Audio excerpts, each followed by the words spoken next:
all the colors of this world. Everything's so bright. I don't think the whole world is like our forest. Someone should warn these travelers not to stray from the roads. They never listen. First sign of a storm and they're off into the swamp looking for shelter.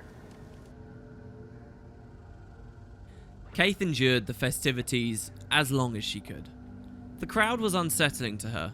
So many people crossing paths, so many false words spoken.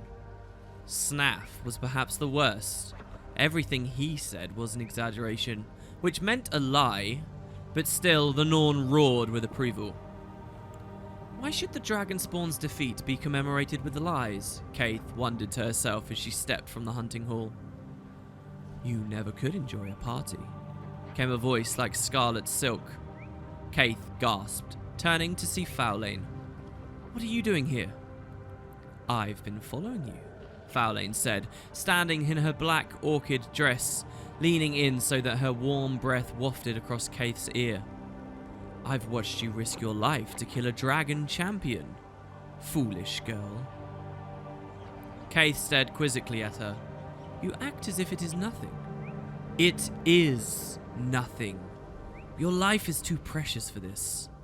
Keith pushed Faolain back. I don't belong to you. Don't you? Faolain's black fingernails flashed to pull back the collar of Keith's shirt. There, above her heart, a black handprint marked her skin. Your heart belongs to me. No, Keith said, prying Faolain's hand loose and turning away. I reject the nightmare. But you love me.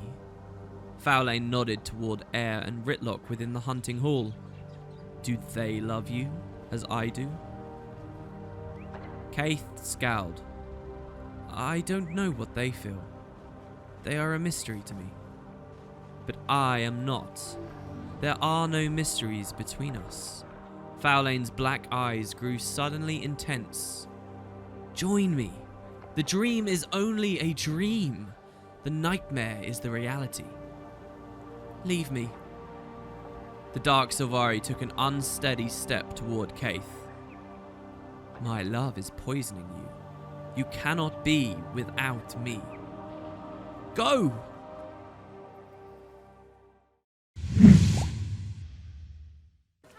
Alright guys, welcome. It's the big one, it's the big day. So throughout our entire time on Carrotflower, I've tried to do it this way, slowly filtered in relevant build and trait discussion so that when we get to this episode, we don't have to spend 20 minutes-ish purely talking about buildcraft. But we are about to do another dungeon at Keith/our Herald's request. We've been told that she's gone into the dungeon Twilight Arbor. A swarm of fire imps has appeared in the jungle. Please help. We have to cull their numbers. How do I get to the trading post? Just keep following the road. You can't miss it. Listen, people, we've got enough jobs to do. I can't help you with the imps, all right? We have discovered that Kate's gone into TA and possibly in some foolhardy attempt to, 1, reunite with a mysterious Faolain, 2, try and do something with Destiny's Edge. So we're going to go check things out. Now, it is a dungeon, therefore it is 5-man content. And as with all the other ones, we are going to be doing it solo, this time on a Necromancer. Not just solo, but at low level as well. So we're currently level 60. The dungeon, technically, though it happens at this point in the timeline, the dungeon is mechanically level 50. That kind of stuff's broken because of the way the game's been developed over the years. But that basically means we have 2 specializations. We're not max level. We don't get all the best gear. And that's about all. So yeah, Necro, it shouldn't actually be that bad. This dungeon is the dungeon I'm least worried about of them all. And that's because I've actually tested it a few times. Funnily enough, remember when we made Carrotflower and I was like, I wonder what class we want to pick? I'd already been practicing this dungeon at that point, all those videos ago, because I needed to know, you know, I was wondering if we wanted to do a thief as well. I wanted to either be like a Necro and feel that companionship with Traherne, or a thief and feel that companionship with Keith, because they're their respective classes. But I found Necro way easier. Oh, and Ranger as well. Ranger I tried as well. So Necro is the one that we did, and I've been practicing for a while. So we'll get into that in just a second. Here's a warden that talks a little bit about the surrounding area. We are back in the Caledon Forest, not too far away from the Grove, honestly. But we are back in Caledon, so let's see what Warden Kenty says. Witchmire Swamp has always been dangerous, but is even more so now. The Nightmare Court set up camp in the heart of the swamp, and unnatural creatures rise up around them. Also, jungle trolls up north threaten the only major route through the area. Tread carefully. So we actually, we saw the jungle trolls in a previous video, and we sort of dealt with a few of those, or at least one event to do with them. But yeah, we're going to move back towards Witchmire Swamp now with the scary faces on the cliff, and just north of that is where the Nightmare Court stronghold actually is, the Twilight Arbor. This is also in the area of the meta event, and the battle for Witchmire Swamp, which says shadows grow long in the heart of the swamp, help Gamerian find the source of the darkness. That meta event is not currently live. I was actually really tempted to wait around and show you guys. Oh, we've gone a little bit far north here. Let's see if we can get south again. We've got to go back. I actually kind of wanted to show you guys this, but it's not going to be triggering for a while. So a little tip, I will now throw new players, as this series is for new players as much as old. And I'm sure a lot of you guys will learn something about this. If you ever do find a meta event like this, if you're watching my videos and you're thinking, hey, I kind of want to get my friends into the game, or you're going to pick up at some point. If you ever see a meta event like this, and you're wondering, oh, I wonder when this big story happens, like with the Centaurs and Olgoth, or the Shadow Behemoth in the swamp and whatnot. If you're wondering, say here, all you have to do to figure out when this is actually happening is go to your text box down here on the bottom left and type /wiki, put a space bar and type ET. That is all, and then press enter, just like that. That's all you have to do. Now, when you press enter, it will quickly throw up your web browser, and you'll see this screen here. And what this is doing is showing you across all of Guild Wars 2 exactly what time it is and what events are currently running, which ones are coming up.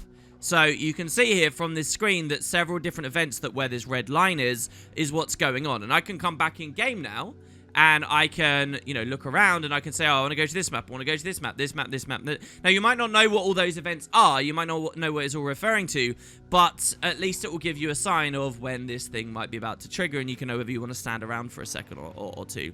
Guild Wars and Guild Wars 1 actually have both been really good with wiki integration like that. And over the years, there's been a ton of different community projects to show when all the different metas and things are happening. But really what I just showed you there is the definitive way to do it in 2017, 2018. It's hooked right there into your game. It's everything you could need. And yeah, I thought I'd throw that tip out there because it tends to blow people's minds even if you're quite established with the game. Right, okay. Twilight Arbor. Now, let's speak to Warden Aiden here. Nice to see you. It's nice to see you too. He says, speak low, traveler. And in this area is overrun by Nightmare Court, and Twilight Arbor is one of their main lairs. And in fact, he's right. You can actually get attacked by enemies here, so we have to be careful. This isn't like the outside of Cordicus's manor in nice, happy human homelands. This is pretty dangerous. Kaith of the Firstborn has already gone ahead, looking for the Grand Duchess Faolain. Wow, what is... And we've never met Faolain, we've only heard of her. What is Twilight Arbor? Twilight Arbor is a huge maze of tangled roots and vines. There, Faolain and her Nightmare Court torture Sylvari and hold dark, forbidden rites. I see, let me ask you another question.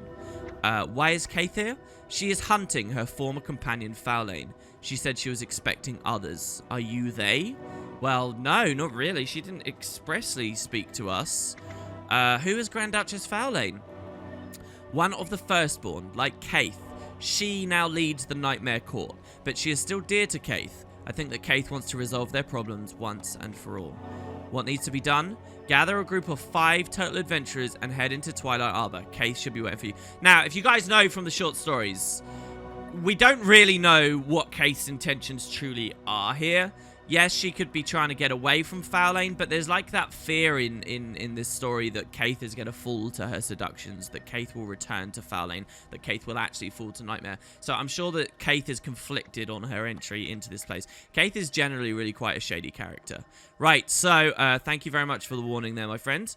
Now, let's talk about our gear as... Actually, in fact, we can go in already, I think. Yeah, let's do it. Let's go in. Twilight Arbor. And here we get a hint straight away. Ritlock. and Keith. So Ritlocks here have gone into the dark heart of Twilight Arbor to confront her former companion Faolain, now the head of the Nightmare Court. Need more party members? Hell no. Enter story mode, level 50. Look at that. Look at that concept. Oh my god, these are thorn wolves, and is that supposed to be Faolain herself there? And check it out. Look, we got Keith and Ritlock. Oh my god. Okay, so how Ritlock got here, I guess we'll have to explain in a second. Right.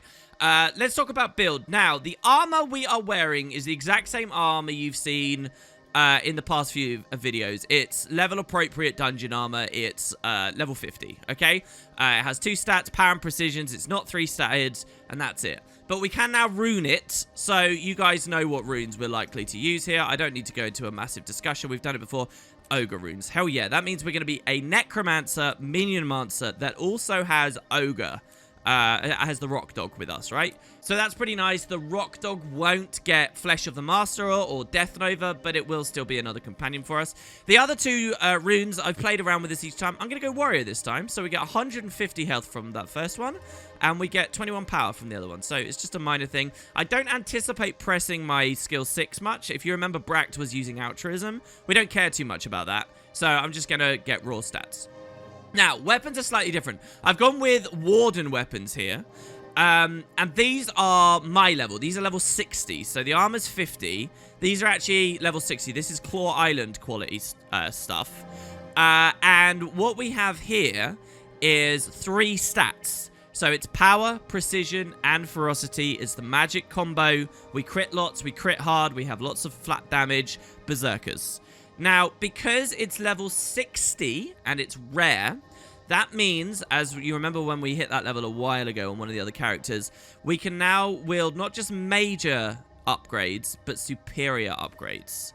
So check it out. These are superior sigils, orange sigils. These are the strongest sigils in the game. You can start wearing these from level 60 all the way up to max level 80. So these are pretty goddamn badass. So, what are we going to equip for? First of all, we're going to equip a superior sigil of bloodlust. So I've talked about these before, but what this is gain a charge of plus 10 power every time we kill something. If we kill a person, if we're in a PvP game type, we get more, right? So, and it will go all the way up to 25. So the more things we kill in Twilight Arbor, the stronger and stronger and stronger we get. However, if we go downstate or die, all the stacks go away. So this is like a snowball mechanic. As long as Caraflower can stay alive, she will get stronger and stronger. And this is good because she's quite tanky. So we get the Bloodlust Sigil. And then we got a Warhorn. And we have another dagger. So what do we want to put these on? Well, more superior sigils. Here, I'm going to go a superior sigil of no, let's do this. So here we have another stacking sigil. Also, whenever we kill a foe, we get a summoning charge. So we get 10 power of Snowball, and we get a summoning charge. At 25 charges, we summon an ally, a Flesh Reaver. Ooh! And then it resets, and we can summon another. So this is another minion we can create. You can get minions from runes as well. So this is another one. How cool is that? So it's Demon Sergeant. Now, when the game launched, you could use Bloodlust and this together, because this is known as a stack, and this was known as a charge. But now I think they're all known as charges, so I don't know which one will work. I guess I could have done this a little bit differently. Yeah, let's do it this way. So we can get Bloodlust from this dagger, and we can get this. That's fine. And then lastly, we have just a nice sigil here. Lifesteal is what we're all about, so I just went theme-wise with this. Our next, this is a sigil of leeching. Our next attack after swapping to this weapon while in combat will steal health. And that's it.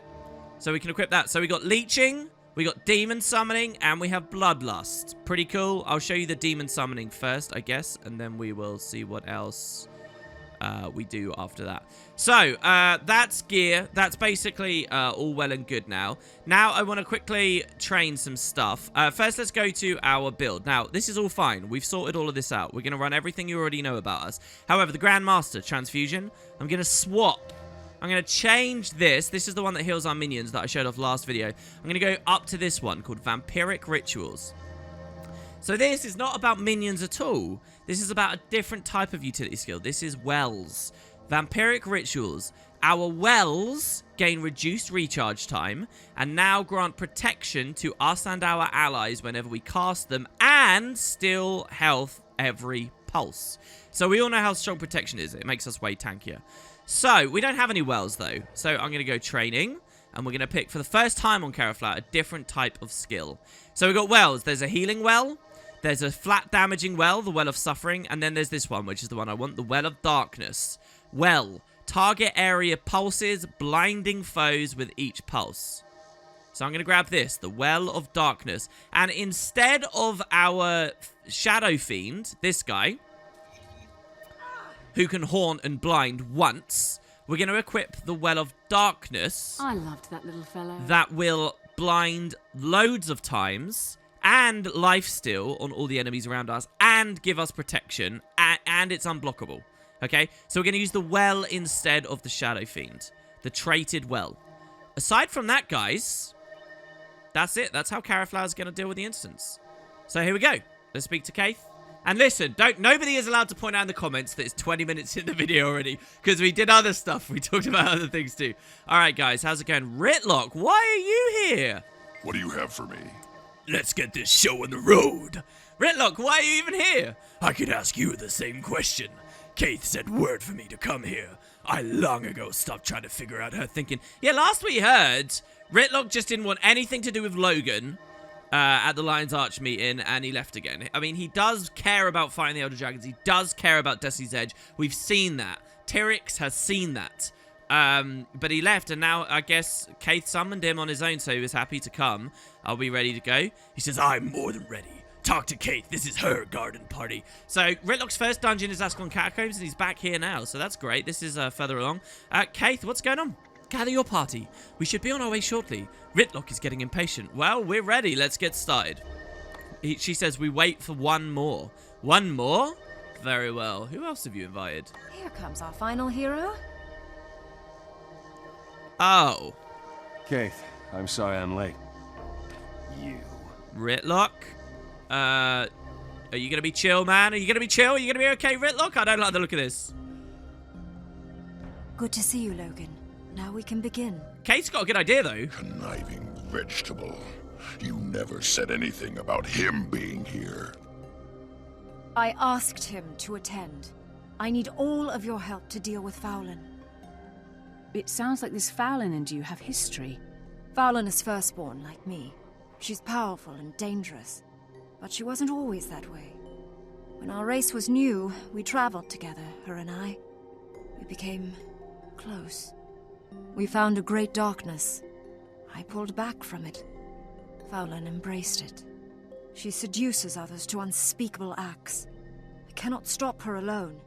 That is why I need you, and Ritlock, and Logan. I will not work with this human. He'll desert us again. I did what I had to do. Then you can do this without me. If I see you again, Logan, I will carve you. Jesus. And he's off. Who's deserting us now? Oh, who's deserting us now? Okay, we still don't fully know the story there with that desertion. But yeah, I mean, Ritlock just freaking ran off, left these guys. I like the idea, Keith. I mean, now we've seen Keith try to get these two to be friends. But even Air tried to get them to be friends with the sword plan. Air tried. Air was their leader, and she couldn't do it. So nice idea, Keith. What does she have to say now? You never dwell in darkness. We'd best keep moving. I'm anxious to be done with this foul place. Wow, okay. And Logan? I'm not sure this is a good idea, but Kate's heart is in the right place. Why do you say that about Kate? You weren't sure about her before. She always has some trick up her sleeve and never thinks to tell anyone else what it is. Still, I trust her mostly. This is a really cool line. This is very typical of what Keith will do in the story to come. She has a trick up her sleeve. She doesn't tell anyone else, like, the full story, so she just acts really suspicious and weird. Admirable. Let me change the subject. Why are you and Ritlock so angry at each other? That pig ignorant Char is too stupid to listen to common sense. What went on between the two of you? That's our business, not yours. I mean, he told Casey a little bit, and we've got snippets. We know that they met in Lion's Arch. We heard about this arena. In fact, if you remember, the polearm from the Lion's Arch arena was in Ritlock's office. One of you guys left a comment about that. That's fantastic. You guys can kind of put the pieces of the puzzle together. We know that things went down. We know that Snaff died and Zodja blames them for it. But what happened, he won't fully fill us in. That's still coming, I guess. Why are Rytlock so angry at each other? Rytlock seems honorable. You don't know him like I do. Trust me on this. Wow. Maybe we should concentrate on the task at hand.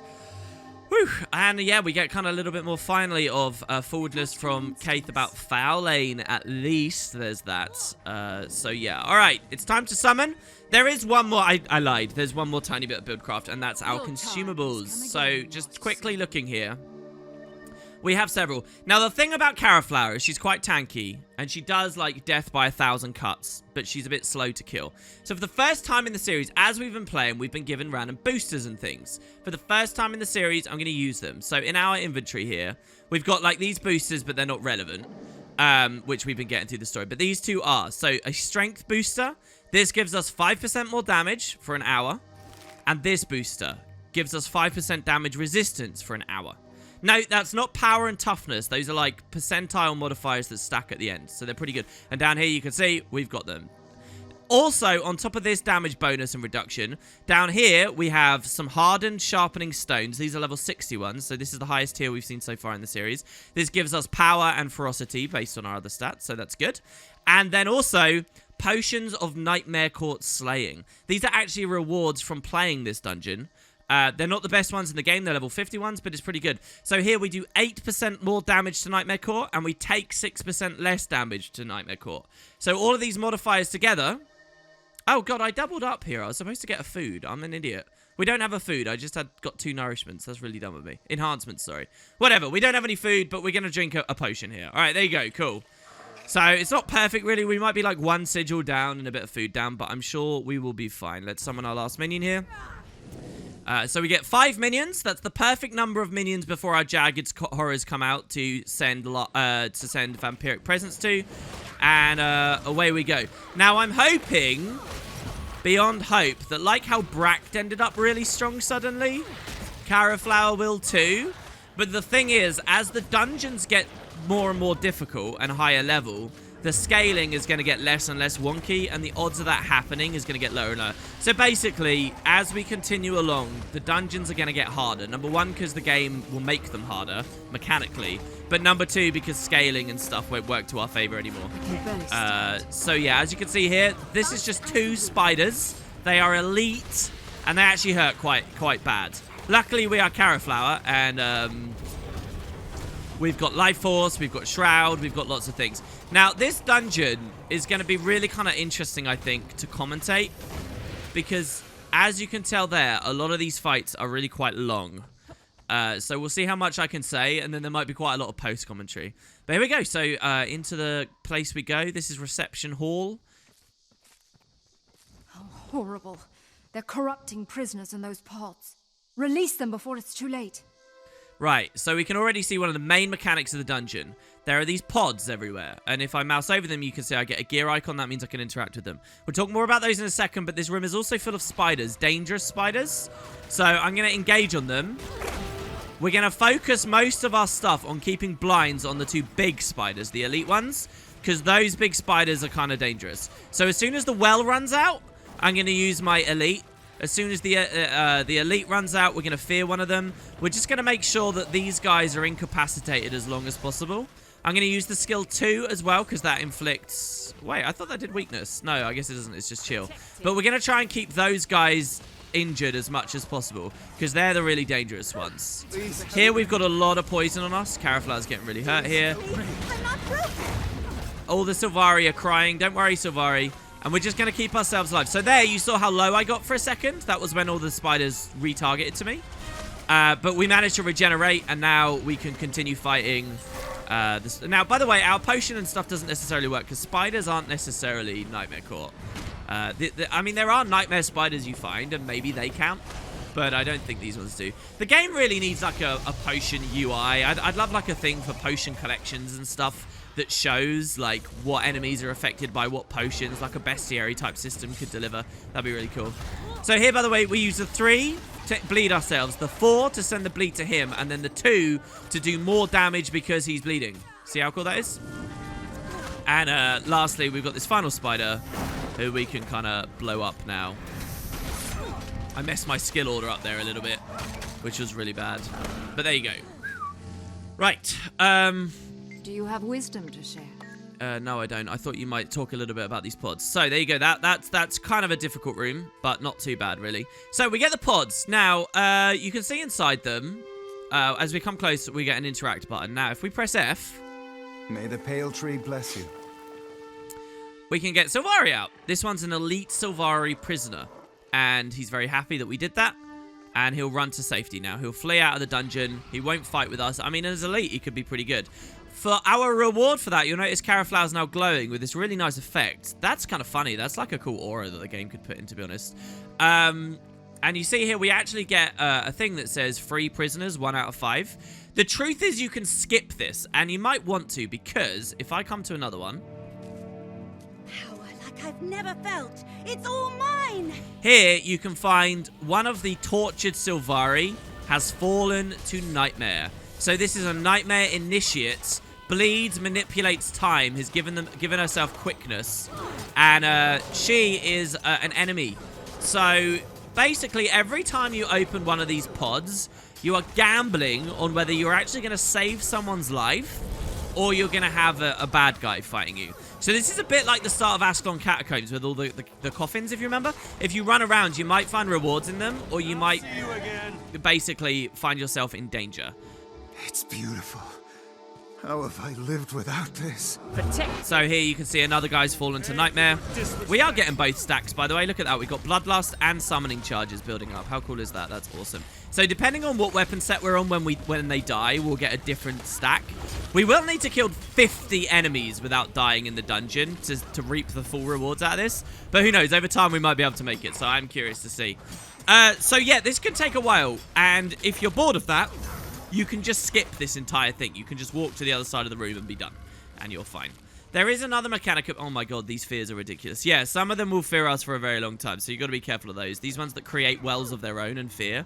If you notice, it's pretty bad. That's why, like, this minion's really good because he stays at range. And our Blood Fiend's really good because he also stays at range. I could have actually come in here with an axe. In fact, on my tests, I did have an axe. And I've got rid of it here on this playthrough, which might be really silly of me. And the axe, you can sort of pressure them from far away. Here, we'll take this pod. Power like I've never felt. It's all mine! That's 4 out of 5. And we'll just cleave her down. I'll start speeding up these fights in a second. But one more thing to describe with this is this aura that I've got on me, I kind of talked myself off of it. You see on our bar, we actually have a thing here called Gratitude. And the icon looks just like Determined. Remember when bosses are invulnerable? They get this icon. Well, we kind of get a similar thing. Gratitude heals you just before dying. So yeah, this means if we die while under the effects of gratitude, we kind of come back to life before dying at all, which is awesome. But you only get gratitude for actually saving... Don't fix me! Power like I've never felt. It's all mine! Yeah, unfortunately we got really unlucky here. We had 4 mobs to kill. You only get gratitude from saving their lives, and it runs out after a while. So I now no longer have gratitude, and we've just killed a ton of Nightmare Court here from doing this entire event. So all of that is to say that if you're like a heavy role player or whatever, you might seriously care about saving all these guys, and you might be like, oh, we gotta give them all a chance. I'll see you again. And if you have 5 players, you might do that. But for the rest of the dungeon, I'm gonna ignore most of the pods. Just because it takes such a long time. Hopefully that makes sense. And you guys can sort of get where I'm coming from with that. All right. So, let's just move on now. We've got a Nightmare Court Cultist and Sorcerer. So one of them is a Fear Bomber.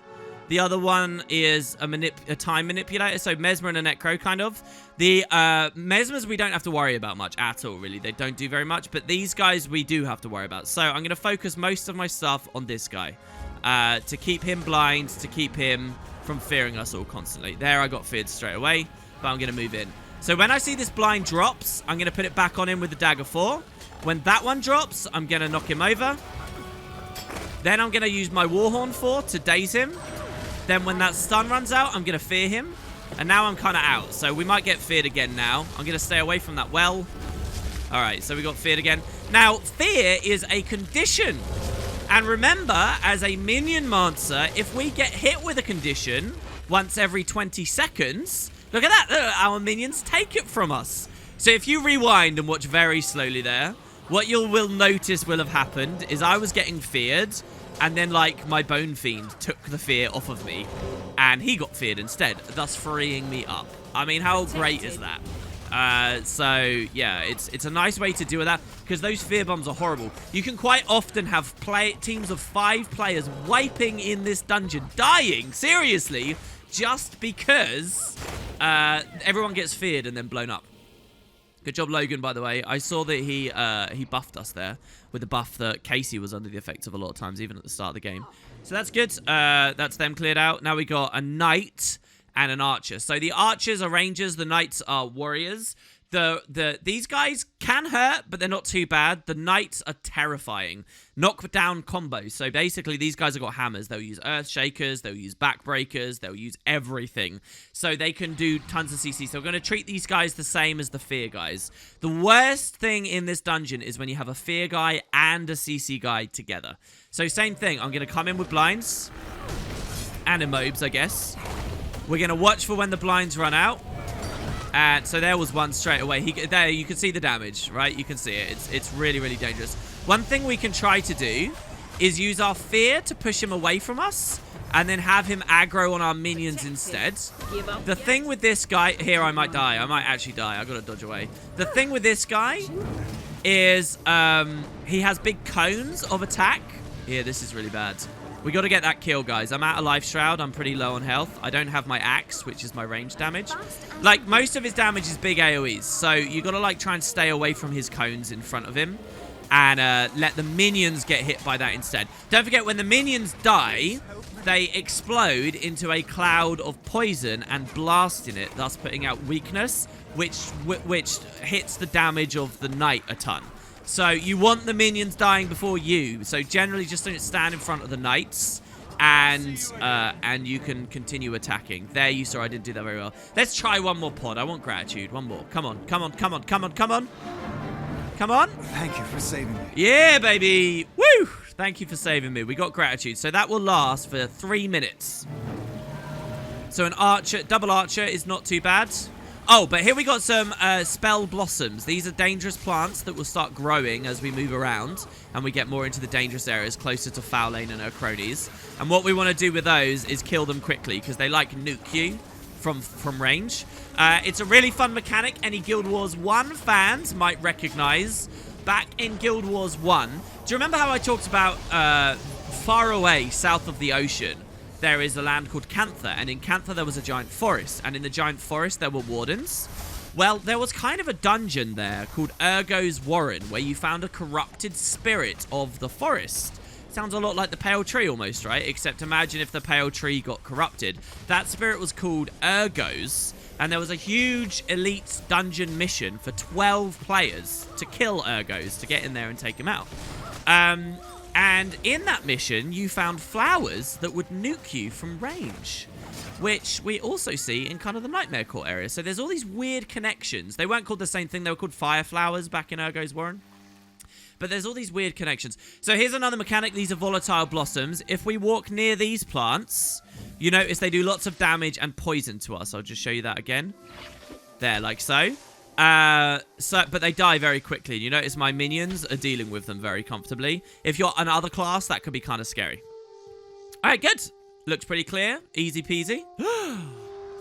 All right, that wasn't very convincing, was it? So we get a boss. The Undergrowth Spider Queen. Now, I'm going to drop blinds at the start to keep all the hatchlings down. This time, I'm going to make sure the hatchlings die first, because they are my biggest fear. And now that we have just the boss, we can grind through them very easily. Now, the tactics with killing this boss are just to chain our abilities to hurt the break bar. So, one thing with Necromancer is they tend to have lots of crowd control capability, but very few ways to resist crowd control. So, if you look, really, I'm constantly putting out weakness, that damages the break bar. I'm constantly putting out cripple. I'm constantly putting out blind. I can fear. Look at how much this degenerates. Look at that. That's all from just conditions. We can chill, which is break bar damage. That's before we even think about our Warhorn, which can break the break bar, which is before we even think about our Flesh Golem charge, which can break the break bar. It's before we use the Immobilize from Rigor Mortis or from our skill thing. There's just tons of stuff, really, so we don't have to really worry too much about this kind of creature because we can break the break bar so fast, they don't actually do enough to really harm us. There's something else I was just about to tell you about, but I've gone blank. I can't remember what it was. But look at that. We just did. That's all conditions there. Do you remember Bract throwing billions of grenades to slowly degenerate the bar? And now you look at how potent Caraflower is. Necromancer is by far one of the strongest classes in the entire game. It just trades all of this incredible utility for damage. Which unfortunately creates this false impression among veteran players that it's like a terrible class because it doesn't do great damage.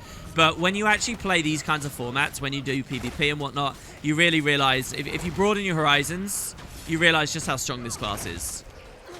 So yeah, anyway, there you go. We'll kill the spider. Oh yeah, no, what I was going to mention is when the spider got low, they got Fury on them. Which I think we then ripped, because we can boon rip and stuff too, so... actually, what boon rip do we have on this build? I'm not sure. I'm sure it's some... Oh, the skill 5. The weakness from the skill 5 rips boons. So he had Fury, and then he got rid of it. I'll see you again. Make a good team. Who needs Ridlock anyway? We do. We are weaker without him. Just as we were when you abandoned us. Oh, Keith! This again? I expect this from Ridlock, but not from you. I am not a coward. I put up with your schemes, and you insult me. I'm done with you. Finish this on your own. Oh, Keith, you moron! He was so useful as well. He was actually healing us and stuff, and my minions. Oh, what is wrong with you? Trust her. Ah. That's just the naivety of the Sylvari, though. Hello, dear heart. Oh, snap. I see your friends have already abandoned you. How does it feel? Faolain, it is time to end this madness. The madness is yours. You rely on others when you know you belong here. With me. I've moved on. We shall see, dear heart. We shall see. 3 of my champions are here. I look forward to seeing how you and your remaining allies fare against them. I love that line of dialogue there, by the way. I think that is one of the coolest lines of dialogue in the game. Because something's happening here. We had like a whole book about these heroes, Destiny's Edge. We know that they did all this stuff together. They're friends. And that's like one of the first big nods. It's like, hold on, you're the hero now, guys. You are stood by Keith's side when the others did not. Like, I really like that. I think that's so cool. Jesus, though, Keith. So wait, where was Faolain? I think the idea, guys, I may have missed it, and the devs may not have ever, like, fully implemented it. But can you see that ledge up there? When you return to this dungeon later in the game, you find out, I'm pretty sure that's the right ledge, that is actually the exits to one of the depths of the... Strange land. Yeah, can you see over there? That's like the end of the dungeon. No, you might even see her. That's Faolain, I think, standing on that leaf over there. Wow, can you see that? I'm going to have to zoom in on that. I think that's her. That's like the depths of the dungeon. I think the idea is she walks along to this ledge and she looks down and speaks to us from up there. It's just they only did it in cutscene form in the end, and it's kind of missing. But I think that's basically what the devs are going for. Most players sort of would miss that and not really know. But I think you can even see her as well. So ultimately, we're going to go all the way in there. But yeah, we got 3 champions to deal with, and hopefully Keith can hold it together, man. You got to keep yourself going. And both Logan and Ritlock are gone. So it's like Ritlock abandoned, but then Logan did again anyway. I mean, what was the real circumstances of his original abandonment? Maybe this isn't so bad, but I mean, this is scary. I don't think either of those 2 guys know They do terrible things. just how risky that is, letting Keith alone here under Faolain's influence. It's kind of ridiculous. All right, so more blinds, more killing. We got an archer, double archer, so this is one of the safer things we can deal with. And we'll just slowly work our way through. Charges slowly improving, 8 and 7. All right, I'm not going to worry about that pod. I know it's going to pain you guys to see it. I know it's going to pain you. So here, by the way, look, the plant's growing around us, so we've got to be really careful. I know it's going to pain you to see it, but I'm going to ignore the pods, all right? These Sylvari will be here to suffer forever. Our rock dog came up there. Destroy those spell blossoms before they tear us apart. All right, okay, so more spell blossoms. These are the ones that siege. So we've got volatile blossoms plus spell ones. The event here is actually to defeat the spell blossoms, and that's it. However, there are monsters in the area too, and if anything, they're a little bit more dangerous. So we'll kill this cultist first, then deal with the spell blossoms afterwards. Though there's something to be said about killing the blossoms nice and early, just because, frankly, they do a lot of damage. Alright, down one goes. Down one goes. This episode is going to be so much like my Guild Wars 1 LP, where all the combat was like this pace, so most bosses and things I thought I had to do mini speed-ups. It's going to be really nostalgic and weird for anyone who's watched that old stuff, like really strange. Alright, and so then the last spell blossom is here. Great, and that opens that chamber so that we can't skip through. Kate's got new dialogue, it seems. She says, Faolain, it wounds my heart to see her like this. She was once the brightest among us. Oh my god, I mean, she's seen everything we've heard about. It's so twisted and messed up. She was once the brightest among us. I love that description we heard before, that Faolain was always the one asking questions, and Kate was the one always looking for answers. And just those two philosophies, how you can see these two pairs became peas in a pod, but then grew so distant from one another so quickly. Always asking questions, and look at where it led Faolain to ask questions about who she was, about the tablet, about the Silvari. She was very important to you, wasn't she? You may see the repellent creature she's become, but I remember what she was at the very beginning. She was the sun to my stars. Did you really think Logan and Ritlock could work together, Kaith? I don't see why not. The first time I met them, they were trying to kill each other. Both of their units had been set upon by ogres, and they had to fight together in order to survive. This is true. Don't forget, it's a Char and a human, and you guys might not have thought about this. It's a Char and a human working together 5 years ago. The peace treaty negotiations and whatnot are still ongoing. We saw it at Cordicus Manor. We will see it at more story coming up later. It's not easy peace right now between the Char and the humans. We heard all those humans in Divinity's Reach talking about how the hair stands up on the back of their head to be around the Char and whatnot. And these two became friends after trying to kill one another. So maybe Kate's got a point. Maybe she's just naive. Right, so nightmare stuff. Nightmare hounds and pups. We're going to open with the blinds again. We're going to get our Warhorn up. And we're going to unload as much damage as we can. Now, these guys move a lot, so going into Shroud to use the skill 5 and then dipping out is cool because it puts Torment out. We don't really do much condition damage because we haven't built much. But because they're moving at the start of the fights, and generally they move a lot anyway, this variety of enemy, the Torment, you get most value out of it by engaging with that very, very quickly. It's not likely we need to go back into Shroud fast anyway because we're at 100% health. Alright, so we can take them down. Next chamber. Help! They do terrible things to me. I'm sorry. I know they might do terrible, but you might be evil. You might be evil. What do you want from me? All right. So, who is this?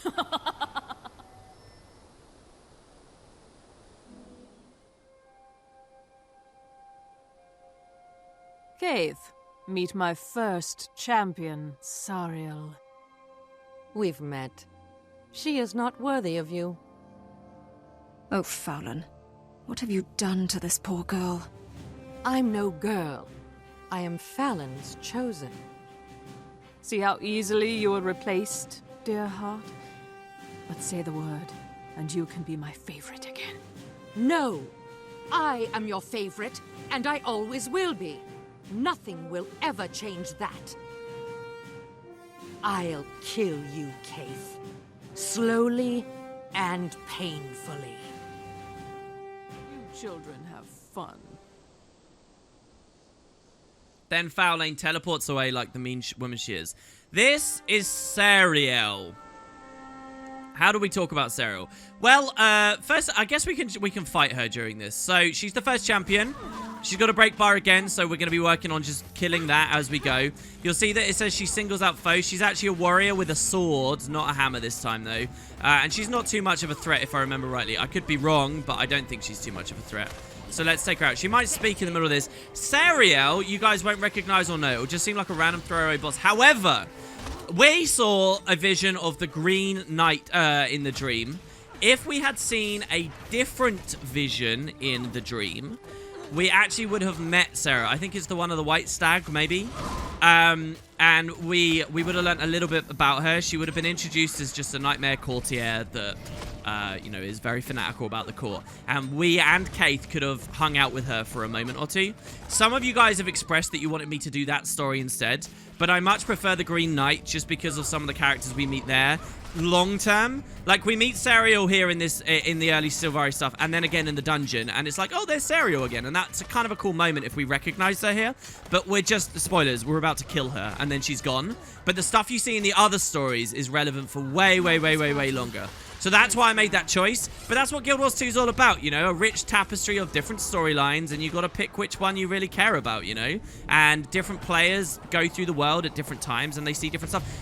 In a way, it's really frustrating about the game. In a way, it's really fun because it's an MMO. Protected. Oh god, she managed to kill Kate. That's actually kind of crazy. And she's killing a lot of our minions. We have to start playing really safely now. When this break bar goes down, we're going to flee.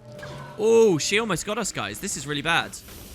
I may have to run the hell away now.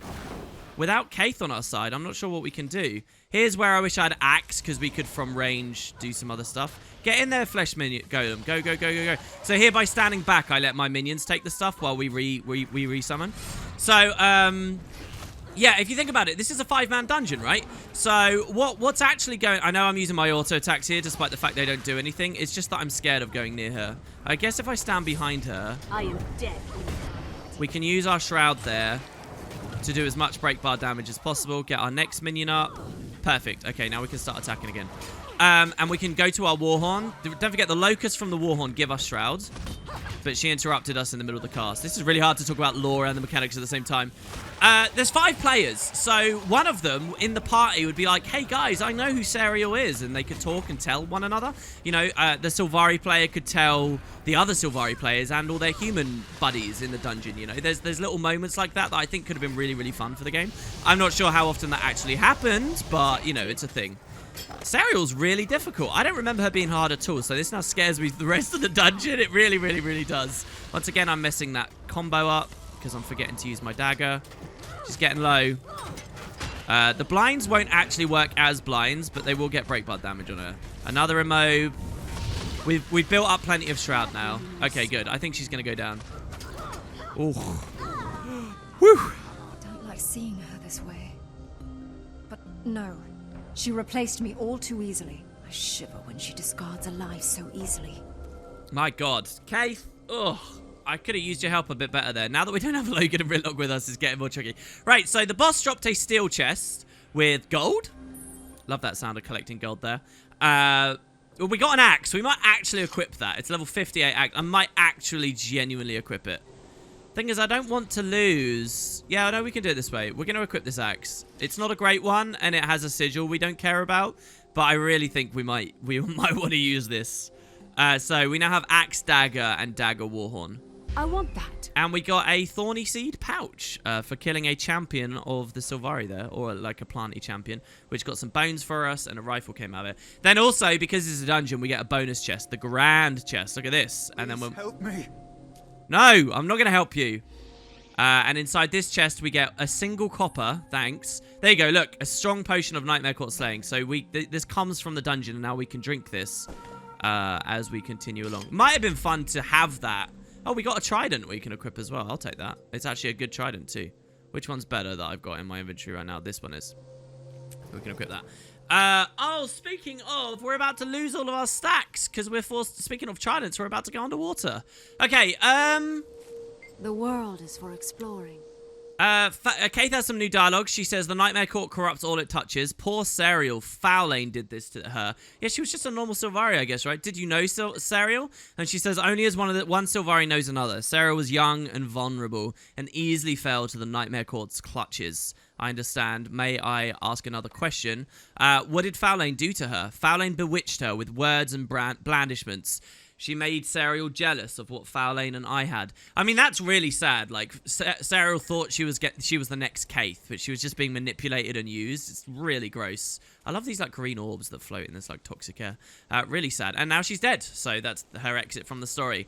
By the way, you see this spider web here?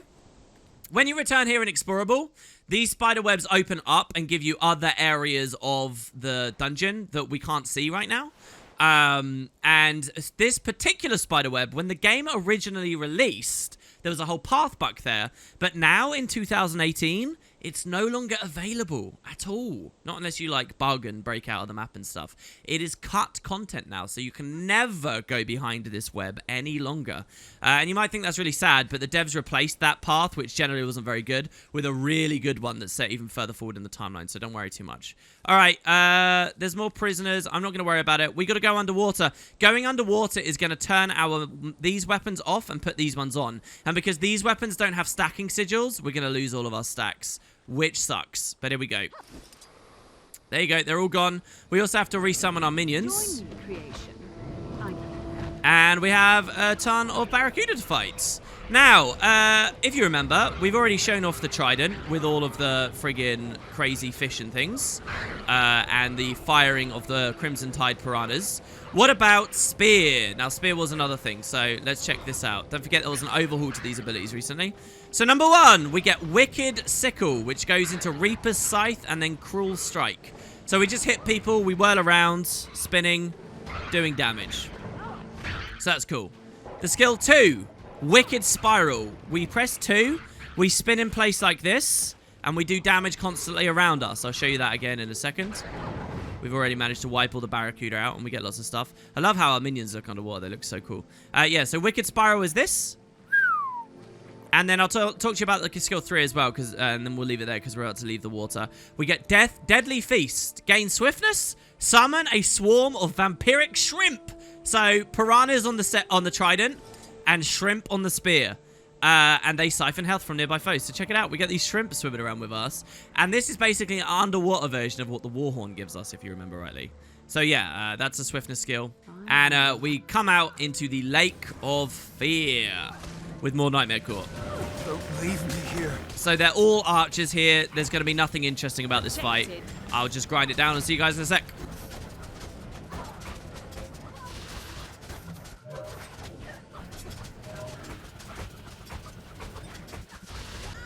Alright, okay, so as you can see there, we cleared the initial group, which was 4 archers, pretty easy. Then this group, which was 2 mesmers, time manipulators, plus a cultist, the Necro, who would fear a lot. So I focused on the Necro first, and mostly it was pretty simple. And yeah, so we're in the Lake of Fear. This place is quite a cool room. It looks very different in the explorable versions of the dungeon, just because they're set much further forward in the timeline. This is where it's, you know, all Nightmare Court-y stuff, and I guess veteran players will appreciate the difference here. Oh god, there's some hounds here.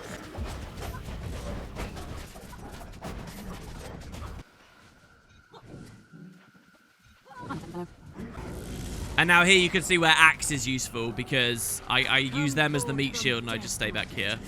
So yeah, even if it's weaker, I mean, this is kind of Guild Wars in a nutshell. Like, the actual stats on the gear and stuff often is nowhere near as important as the utility that the weapon or trait or whatever picks you. So like, that's nearly always the more important thing in this game, how you use what you've got rather than just crunching numbers. But yeah, okay, cool. So, let's pick up Keith. And finally, the room's clear. I actually forgot about that patrol. I probably would have cut all of that out if I'd remembered that patrol existed. But you're stuck with it now, guys. That's right. Okay, so the Lake of Fear is named because, well, look, there's a freaking giant lake over there. We've got tons of blossoms to clear out. Lots of prisoners we could save. That's a small pod, actually, but we can't get anyone out of it, so that's funny. Help me! I'm not broken! Terrible things to me! 2 final mobs here, and the room's mostly done. Oh, that's the Fear Nightmare. Luckily, as a Necro Enshroud, we can port back in with our skill 2. Someone pointed out in the comments that we might have seen Traherne do that before when we were in Mazdak's tomb. And that's a really cool thought. I hadn't considered that. But yeah, maybe that's what he did. That's how he teleported as a Necro. And maybe we could have done the similar if there was a target back there. All right. Thank you for saving me. Wait, what? Why are you saying thank you for saving me? That's strange. They left. I didn't press F on you there. They just walked off. We need to get across here. With the proper ingredients, I could grow a new bridge. All right, guys. I really hate to do this, but as you can probably guess from the other dungeons this happened to, we are going to have to cut this in half and return tomorrow for the conclusion of Twilight Arbor and exactly what Keith wants us to do with these ingredients and what the other 2 champions plus epic conclusion will be. I've actually produced both videos back to back, so don't worry, there will not be a big wait at all for the 2. But yeah, I guess I'll see you guys next time. Stay tuned.